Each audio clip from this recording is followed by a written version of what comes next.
According to new data just released by the Center for Disease Control and Prevention, guns are the #1 killer of children in the United States of America. The #1 killer.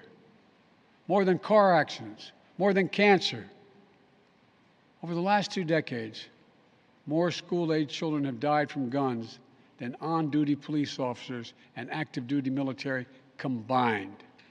Think about that. More kids than on-duty cops killed by guns. More kids than soldiers killed by guns. For God's sake, how much more carnage are we willing to accept? How many more innocent American lives must be taken before we say enough, enough? America. For example, machine guns have been federally regulated for nearly 9. There are too many other schools, too many other everyday places that have become killing fields, battlefields here in America. Like so many other communities across America, I couldn't help but think there are too many other schools. We need to ban assault weapons and high-capacity magazines. And if we can't ban assault weapons, then we should raise the age to purchase them from 18 to 21. Strengthen background checks. Enact safe storage law and red flag laws. Repeal the immunity that protects gun manufacturers from liability. Address the mental health crisis, deepening the trauma of gun violence and as a consequence of that violence.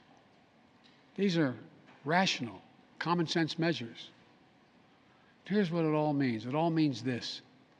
We should reinstate the assault weapons ban on high-capacity magazines that we passed in 1994 with bipartisan support in Congress and the support of law enforcement.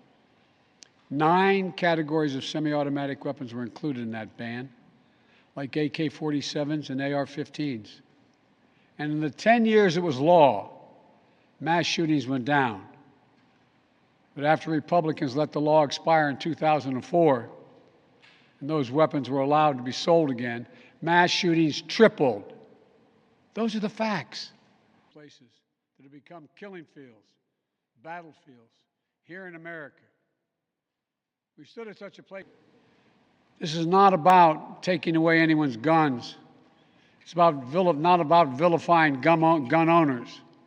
In fact, we believe we should be treating responsible gun owners as an example of how every gun owner should behave. A grandparent, a sibling, gone forever.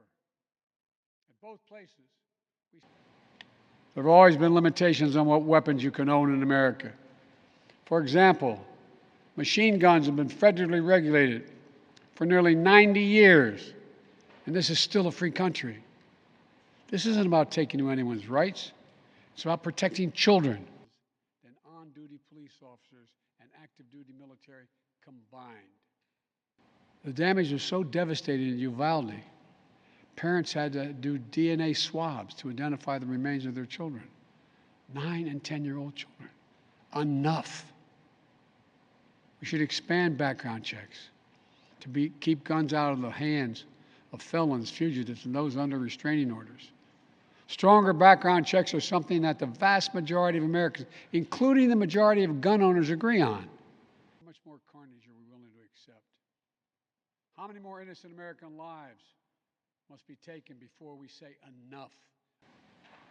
Look, I know some folks will say 18-year-olds can serve in the military and fire those weapons.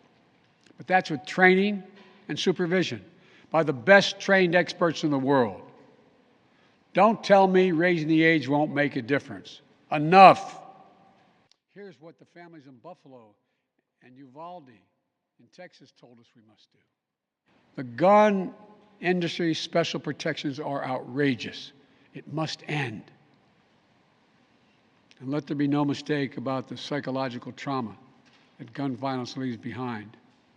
Imagine being that little girl, that brave little girl in Uvalde, who smeared blood off her murdered friend's body onto her own face to lie still among the corpses in her classroom and pretend she was dead in order to stay alive. Imagine what it would be like for her to walk down the hallway of any school again. Imagine. Strengthen background checks. enact safe storage law and red flag laws. There's a serious youth mental health crisis in this country. We have to do something about it. For years it was law. Mass shootings went down. But after Republicans let the law expire, this time, we have to take the time to do something. And this time, it's time for the Senate to do something.